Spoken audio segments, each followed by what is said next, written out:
தீபம் நான் பார்த்தசாரதி அவர்கள் எழுதிய நெற்றிக்கண் குடும்ப நாவல். அதனுடைய பகுதிகள் பார்த்துட்டு இருக்கோம். இதுக்கு முந்தின 3 பகுதிகளினுடைய லிங்க் இந்த வீடியோ டிஸ்கிரிப்ஷன்ல இருக்கு. நீங்க அதையெல்லாம் கேட்டுட்டு இந்த அடுத்த பகுதி கேட்கலாமா? பகுதி 4, அத்தியாயம் 4. கடவுளே, மனம் என்பதை ஏன் இத்தனை ரகசியமாகவும் இத்தனை நுணுக்கமாகவும் படைத்தாய்? ஒருவர் மனம் இன்னொருவருக்கு பூட்டாகவும் ஒருவர் நினைவு இன்னொருவருக்கு புதிராகவும் ஏன் படைத்தாய்?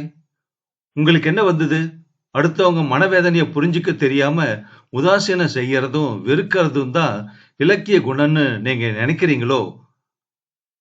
துளசி அறையிலிருந்து வெளியேறிச் சென்ற பின்பும் நீண்ட நேரம் இந்த கேள்வி சுகுணனின் செவிகளிலும் மனதிலும் ஒலித்துக் கொண்டே இருந்தது. இவளை நான் மறக்க வேண்டும், அல்லது இவள் என்னை மறக்க வேண்டும். இந்த பாழாய்ப்போன மனித வாழ்க்கையில் சில உணர்ச்சிகளில் ஏமாறினாலோ ஏமாற்றப்பட்டாலோ அந்த உணர்வையும் அதில் அடைந்துவிட்ட ஏமாற்றத்தையும் மறப்பதற்கு வேறு மாற்று உணர்வே கிடைப்பதில்லை. அதில் காதலும் ஒன்று போலும் என்று இப்படி அவன் எண்ணிக்கொண்டிருந்த போது போர்மேன் நம்மாழ்வார் நாயுடு இன்னும் சில அச்சகத்து ஊழியர்களோடு வந்து எதிரே நின்றார். எதையோ வேண்டி ஏதோ ஒன்றை எதிர்பார்த்து வருகிற நிலையில் இப்போது அவர்கள் வந்து நிற்பதாக தோன்றியது சுகுணனுக்கு. சில சமயங்களில் ஏதாவது ஒரு கூட்டத்திற்கு தலைமை வகிக்க வேண்டுமென்றோ சொற்பொழிவு செய்ய வேண்டுமென்றோ கேட்க வருகிறவர்கள் இப்படிப்பட்ட தயக்கத்தோடுதான் வருவது வழக்கம். சுகுணன் நாயுடுவின் முகத்தை பார்த்தான். பேச வந்ததை பேசலாமே என்று எதிரே நிற்பவரின் சொல்லை வரவேற்பது போன்ற புன்முறுவல் ஒன்று அவன் இதழ்களில் வளர்ந்தது. குழந்தை புறப்பட்டு போயிடுச்சுங்களா என்று துளசியை பற்றி விசாரித்தார் நாயுடு. இந்த கேள்வியை பெரிதாக லட்சியப்படுத்தி பதிலும் சொல்ல விரும்பாமல், ஒரே அடியாக அலட்சியப்படுத்தி பதில் சொல்லாமல் இருக்கவும் விரும்பாமல், பக்கத்தறைக்கு போயிருக்கா என்று சொல்வது போல் காலை மலர் சர்மாவின் அரை பக்கமாக கையை சுட்டி காண்பித்தான் அவன். ஆனால் நாயுடு அதோடு விடவில்லை. மேலும் கேட்டார், குழந்தை மறுபடி இங்க வருங்களா?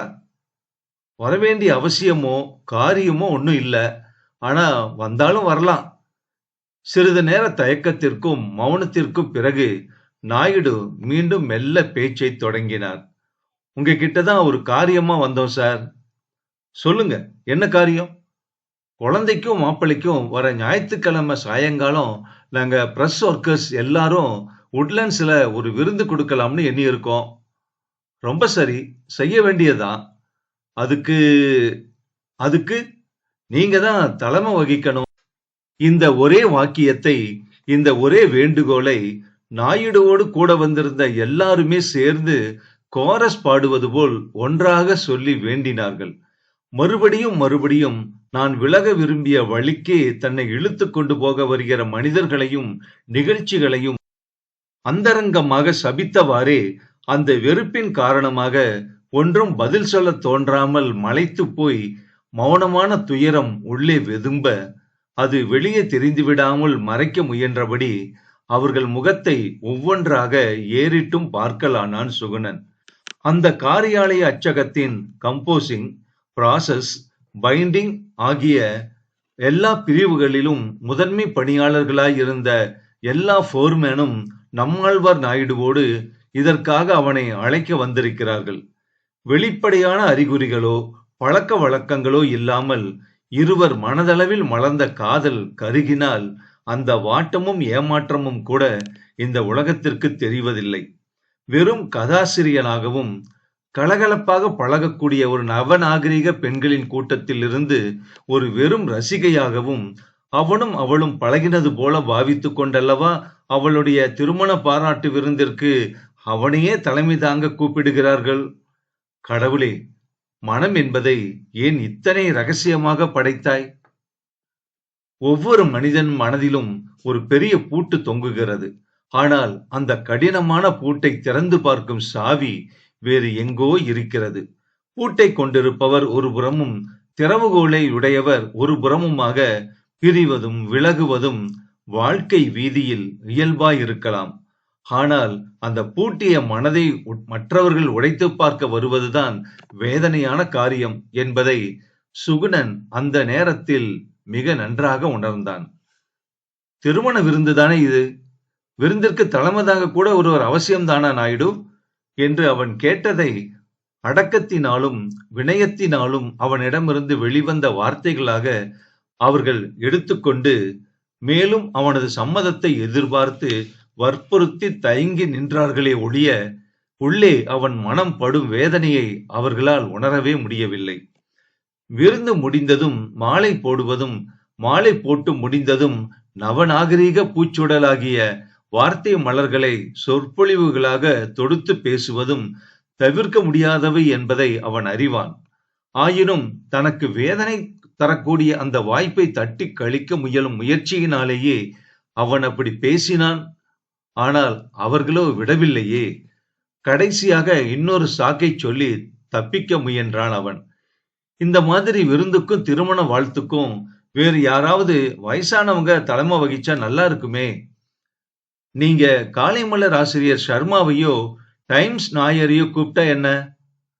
அது எப்படிங்க, நாங்க உங்களை தான் கூப்பிடுறோம், நீங்களே வந்தாதான் நல்லா இருக்கும். சம்மதிப்பதை தவிர வேறு வழியில்லாத நிலையில் இருந்தான் சுகுணன். இதற்கு மேலும் பிடிவாதமாக அதிலிருந்து தப்ப முயலுகிற கோழைத்தனத்தை அவன் செய்யவில்லை. திருமண விருந்திற்கு தலைமை வகிப்பதாக ஒப்புக்கொண்டு அவர்களை அவன் அனுப்பினான். அவர்கள் புறப்பட்டு போன சிறிது நேரத்திற்கெல்லாம் காரியாலயத்தில் பார்க்க வேண்டியவர்களை பார்த்துவிட்டு மறுபடியும் அவன் அறைக்கு வந்தாள் துளசி. வந்தவள் ஆர்வத்தோடு அவனிடம் ஒன்றை வேண்டினாள். உங்கள் தொடர்கதையின் அடுத்த வார பகுதி கையெழுத்து பிரதியாக இருந்தாலும் அச்சான ஃபாரமா இருந்தாலும் உடனே எனக்கு படிக்க வேணுமே. வெளிவர வேண்டிய பாரம் அச்சாகிடுச்சு, ஆனா அச்சான பாரம் இங்கு எடுத்து வைக்கல. அதுக்கும் அடுத்த வாரத்து கதை பகுதிய நானே இன்னும் எழுதல என்றான் சுகுணன். இதென்ன, எப்போது இந்த டீ டபராவை கொண்டு வந்து வைத்தார்கள்? குடிக்கவே இல்லையா?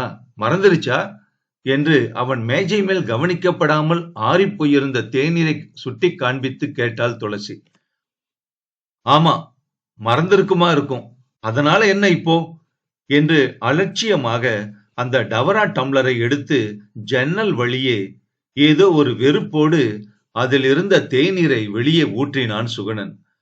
அவனுடைய அந்த செயலை பார்த்து கொண்டிருந்த அவளே கேட்டாள். கேண்டீன் பக்கமா போய் பையனை சூடா வேற தேநீர் கொண்டு வர சொல்லட்டுமா? இல்ல, எனக்கு வேண்டியது இல்ல. ஒருவேளை உனக்கு தேவைன்னா சூடா வரவழைச்சுக்கலாமே. இப்ப எனக்கு தேவை தேநீர் அல்ல, உங்க தொடர்கதையோட வெளிவரப்போகும் பகுதி தான் வேணும். போர்மேனு கிட்ட கேளு, தருவார். முன்பெல்லாம் அச்சான முதல் ஃபாரத்தை அவளுக்காக அவன் எடுத்து வைத்து கொடுப்பது வழக்கம். இன்று அப்படி செய்யவில்லை. அவளே விரைந்து போய் போர்மேனிடம் வாங்கி வந்தாள். அப்போது மாலை மணி 5 இருக்கும். அவள் வீட்டிற்கு போய் வருவதாக விடைபெற்ற போது அவன் அமைதியாக விடை கொடுத்து அனுப்பினான். எப்போதும் ஆதரவாக வாசல் வரை, கார் கதவு வரை போய் அனுப்புவது அவனுடைய வழக்கம். இன்று அதையும் அவன் செய்யவில்லை. செய்ய முடியாது, செய்வதும் நன்றாக இருக்காது. ஆனால் செய்யும்படி ஒரு நிர்பந்தம் வந்து சேர்ந்தது அவனுக்கு அப்போது. அவள் அங்கிருந்து நகர்ந்ததுமே அவன் அறையில் டெலிபோன் மணி அடித்தது. துளசி இருந்தா சீக்கிரம் வீட்டுக்கு வர சொல்லுங்க, அவளோட கணவர் ஏதோ சினிமாவுக்கு முதல் ஆட்டம் டிக்கெட்டை வாங்கி வச்சுக்கிட்டு காத்திருக்காரு என்று அவளுடைய தந்தை நாகசாமி போன் செய்தார். சுகுணன் உடனே காரியாலய முகப்பு வரை விரைந்து போய் அங்கே காரில் புறப்பட தயாராக இருந்த துளசியிடம் கையை காண்பித்து காரை நிறுத்தி அதை அப்படியே தெரிவித்தான். கணவன் சினிமா டிக்கெட்டோடு வீட்டில் காத்திருப்பதாக அவன் வந்து தெரிவித்ததை கேட்டு ஒன்றும் தோன்றாமல் 2 கணம் ஸ்டீரிங்கில் கை வைத்தபடியே இருந்தாள் அவள். பிறகு கீழே இறங்கி ஒரு கணம் நின்றாள். சுகுணனோ தகவலை தெரிவித்து கடமை முடிந்து விட்டது போல விரைந்து உள்ளே திரும்பி விட்டான். சந்திக்காமல் இருந்த சில நாட்களை விட இன்று சந்தித்த பின்பே இருவருக்கும் இடையே அதிக தொலைவும் பிரிவும் பிறந்து விட்டது போன்ற உணர்வுடன் இருவரும் பிரிந்தனர். கார் திரும்பும் போது உள்ளே வேகமாக விரையும் அவன் உருவத்தை அவள் ஒரு வினாடி பார்த்தாள். கண்களில் நீர் பனித்தது. ஓர் இயந்திரம் போல அவள் கால் இயங்கி வேக விசையை மெல்ல அழுத்தியது. கார் நகர அவளும் சென்றாள். 5:30 மணி அளவில் சுகுணனும் காரியாலயத்தில் இருந்து திருவல்லிக்கேணி அறைக்கு புறப்பட்டு விட்டான். முதல் நாள் இரவு ரயிலில் உறக்கம் விழித்து பயணம் செய்ததனால் மிகவும் சோர்வாக இருந்தது அவனுக்கு. மனதின் சோர்வுகளும் உடலின் சோர்வுகளுமாக இரண்டும் சேர்ந்து அவனை வாட்டின. ஒவ்வொரு நாளும் அலுவலகம் முடிந்து மாலையிலோ இரவிலோ அறைக்கு திரும்பியதும் இரண்டாவதாக ஒரு முறை குளிப்பது அவன் வழக்கம். கடும் கோடை காலமாக இருந்து வெப்பம் அதிகமாக வாட்டினாலோ நடுப்பகல் இடைவேளையின் போது கூட குளிப்பதற்காகவே அறைக்கு வந்து திரும்புவதும் உண்டு. உடம்பில் வெம்மையோ வேர்வையோ கசகசப்புகளை போக்கி நறுமணம் கமழும் ஈர சந்தனத்தை போல் குளிர குளிர வைத்துக் கொள்வது அவனுக்கு மிக விருப்பமான காரியம். ஆனால் அன்றோ குளிக்க வேண்டுமென்று நினைப்பது கூட சோர்வாக இருந்தது. பல்லாயிரம் தேள்கள் ஒரே சமயத்தில் கொட்டுவது போல மனதில் ஏதோ ஒரு நுட்பமான வலி இசிவெடுத்துக் கொண்டிருந்தது. ஆனாலும் வழக்கப்படுத்திக் கொண்டு விட்ட நல்லொழுக்கங்களின் மேல் அவனுக்கு இருந்த பிடிவாதத்தின் காரணமாக அறைக்கு வந்ததும் முதல் வேளையாக குடித்து விட்டு வந்தான். அதிக வசதிகள் இல்லாத அந்த சிறிய அறையை தூய்மையாகவும் வைத்துக் கொள்வதில் சுகுணனுக்கு பிரியம் அதிகம். ஊதுவத்தி குழலில் மீதி இருந்த கடைசி ஊதுபத்தியை கொளுத்திவிட்டு பாயை விரித்து கீழே அமர்ந்து சொந்தமாக வந்திருந்த சில கடிதங்களுக்கு பதில் எழுதலானான். BEN மாநாட்டிற்கு டெல்லி வருமாறு கடிதம் போட்டிருந்த நண்பன் தவமணிக்கும், அகில இந்திய உழைக்கும் பத்திரிகையாளர் ஃபெடரேஷனுக்காக கல்கத்தாவில் இருந்து கோஷ் எழுதியிருந்த கடிதத்திற்கும் பதில் எழுதி முடித்த பிறகு ஓய்விருக்கும் போது கிராமத்துக்கு வந்து தன்னோடு சில நாட்கள் தங்கிவிட்டு போக வேண்டும் என்று எழுதியிருந்த சகோதரிக்கும் மறுமொழி வரைந்தான். அடுத்த வார பூம்பொழில் இலக்கிய மேடை கேள்வி பதில் பகுதிக்கு வந்திருந்த கேள்வி கடிதங்களை ஒன்றாக அடுக்கி கட்டி வைத்திருப்பது ஞாபகம் வந்தது அவனுக்கு. அவற்றை எடுத்து சிலவற்றிற்கு பதில் எழுதினான். மனம் தனிமையாக எல்லாவற்றிலும் விடுபட்டு தளர்ந்தது போல் உணரும் வேளைகளில் நிறைய கடிதங்களை எழுதி முடித்தது போல தோன்றும். மிகவும் குறுகலான பெரிய தெரு என்ற சிறிய வீதியில் இரவும் மனிதர்களும் கவிந்து உலாவத் தொடங்கிவிட்டனர். 4 வீடு தள்ளியிருந்த மெஸ்ஸிற்கு போய் இரவு உணவை முடித்துக்கொண்டு அவன் அறைக்கு திரும்பினான். அந்த அறைக்குள் வசதிகளுக்கு பஞ்சமானாலும் காற்றுக்கு பஞ்சமில்லை. படுக்கையில் புரண்டபடி நீண்ட நேரம் எதையெதையோ தொடர்புடனும் தொடர்பின்றியும் சிந்தித்துக் கொண்டிருந்து விட்டு அயர்ந்து உறங்கிப் போனான் சுகுணன். மறுநாளும் அதற்கடுத்த நாளும் பத்திரிகை வேலைகளில் மூழ்கினான் அவன். நடுவில் படங்கள் சரியாக விழாததனால் திருமண புகைப்படங்கள் எதையும் போட வேண்டாம் என்று துளசியே அபிப்பிராயப்படுவதால் அப்படியே விட்டு விடுவது நல்லதென்று பத்திரிகை அதிபர் நாகசாமி அவனுக்கு போன் செய்து தெரிவித்தார். அவளுடைய திருமண படத்தை முதல் பக்கத்தில் பார்டர் கட்டி போட வேண்டும் என்று அவர் தனக்கு கட்டளையிட்ட போது கடமையை ஏற்று எப்படி அதை வரவேற்று செயல்பட்டானோ அதே போல இப்போதும் படத்தை போட வேண்டாம் என்ற இந்த செய்தியையும் கடமை உணர்வோடு கேட்டுக்கொண்டான் அவன். ஆனால் இதெல்லாம் துளசி தனது மனவேதனையை தவிர்ப்பதற்காக செய்யும் காரியங்கள் என்பது அவனுக்கே புரிந்துதான் இருந்தது. அன்று அவள் அவனுடைய அலுவலகத்தில் தனக்கு முன்னாடியே படத்தை கிழித்தெறிந்த போதும் வேறு நல்ல படம் தருவதாக போர்மேன் நாயுடுவிடம் பொய் கூறிய போதுமே இது இப்படித்தான் நடக்கும் என்று அவன் அனுமானம் செய்திருந்தான். கடைசியில் அது அப்படியே நடந்தது. துளசியும் மாப்பிள்ளையும் கொடைக்கானல் போய் 2-3 நாட்கள் தங்கிவிட்டு சனி இரவு அங்கிருந்து புறப்பட்டு ஞாயிறு காலையில்தான் சென்னை வருவதாக கேட்டுவிட்டு ஞாயிறு மாலை விருந்துக்கு ஏற்பாடு செய்திருந்தார்கள் அச்சக ஊழியர்கள். இப்போது அவர்களுடைய கொடைக்கானல் பயணம் நின்று போன தகவல் தெரிந்ததும் வெள்ளிக்கிழமை மாலையே விருந்துக்கு ஏற்பாடு செய்து விட்டதாகவும் அன்றே அவன் தலைமை வகிக்க வேண்டும் என்றும் வேண்டிக் கொண்டார்கள். சுகுணன் அதற்கும் எதுவும் மறுப்பு தெரிவிக்கவில்லை. துயரமோ ஏமாற்றமோ தன்னை கோழையாக செய்துவிடக் கூடாதென்று தன் மனதுக்கே ஒரு கட்டுப்பாடு போட்டுக்கொண்டு திருமண பாராட்டு கூட்டத்திற்கு போய் வர ஒப்புக்கொண்டிருந்தான் அவன். தன்னை வேண்டுமென்றே மிக மிக வஞ்சகமான முறையில் பழி வாங்குவதற்காகவே அவன் அந்த கூட்டத்திற்கு தலைமை தாங்க ஒப்புக்கொண்டு வந்திருக்கிறானோ என்று துளசிக்கு உள்ளூர ஒரு பயம் தோன்றினாலும் தோன்றலாம். அவனுடைய கதைகளில் ஆழ்ந்த ஈடுபாடு கொண்ட சில அன்பர்களின் திருமணங்களுக்கு தலைமை தாங்க அவன் போயிருக்கிறான். அதைப் போலவே இதையும் ஒரு மேடை நிகழ்ச்சியாக நடத்தி கொடுத்துவிட்டு தன் அந்தரங்க உணர்ச்சிகளை மனதிற்குள்ளேயே புதைத்து வந்துவிட அவனால் முடியும். ஆனால் இதில் மிக மிக பரிதாபத்துக்குரியவள் துளசிதான். விருந்தில் அவன் சாதாரணமாக பேசுவதெல்லாம் கூட அவளை குத்தி காட்டி பேசுவது போல் அவளுக்கு தோன்றலாம்.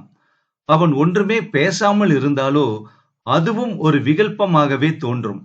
முதலில் அச்சக ஊழியர்கள் கொடுக்கும் அந்த விருந்திற்கு அவன் தலைமை வகிக்கப் போகிறான் என்பதே அவளுக்கு பெரிய அதிர்ச்சியாக இருக்கும்.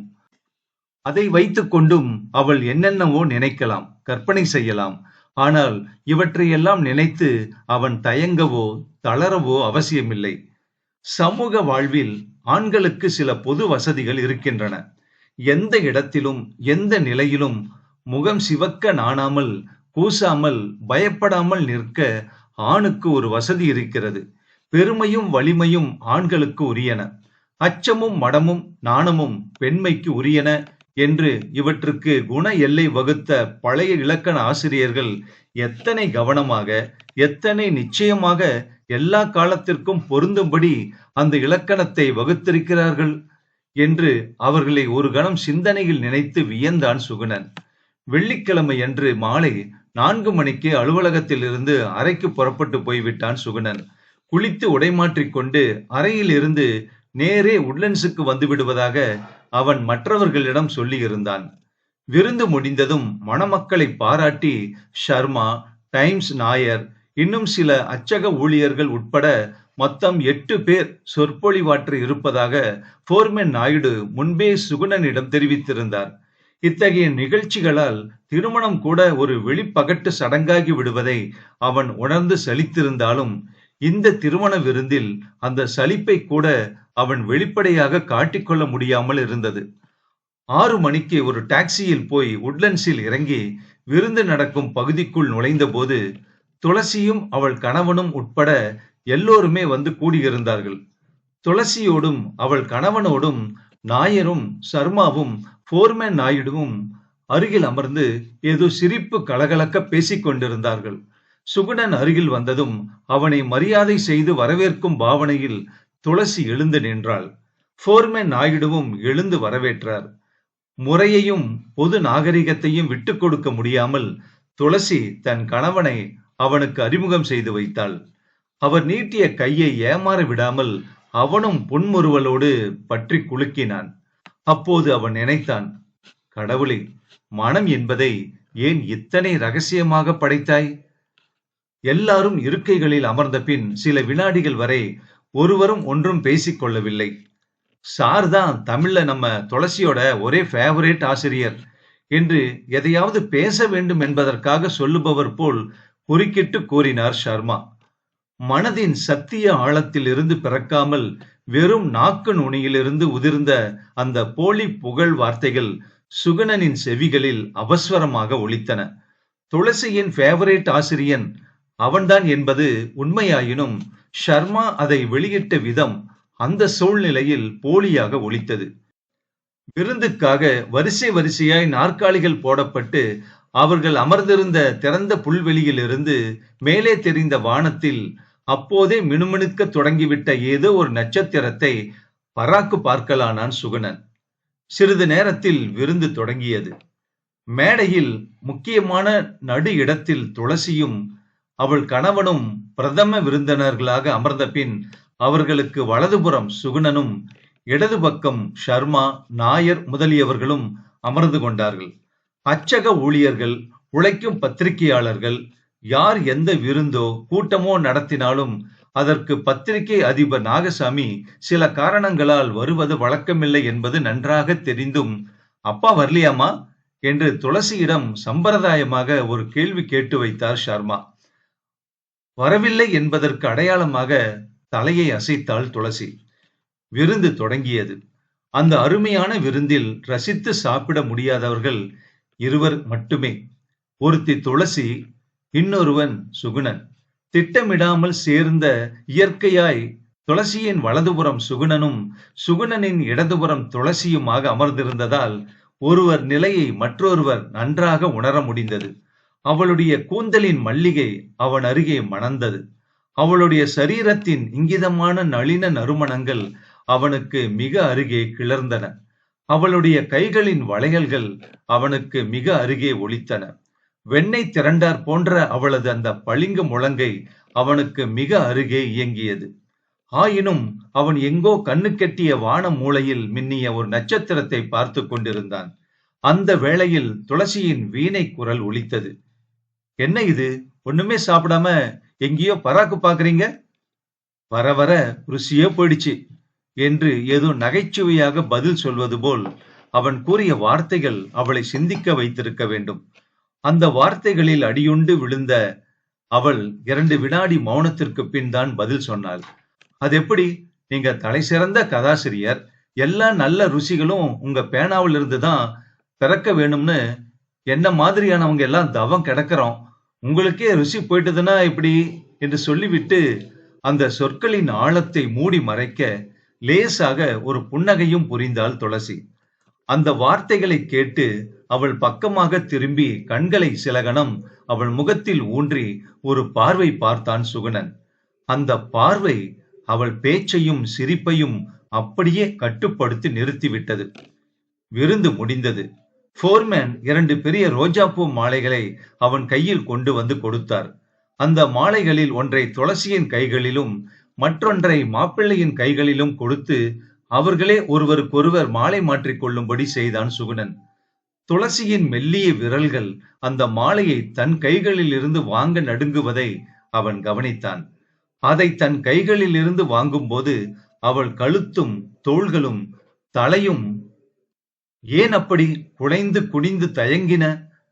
அவளையும் அறியாமல் அவனிடமிருந்து அந்த மாலையை தன் கழுத்திலேயே ஏற்றுக்கொள்ள அவள் சரீரம் இயற்கையாக குலைகிறதா?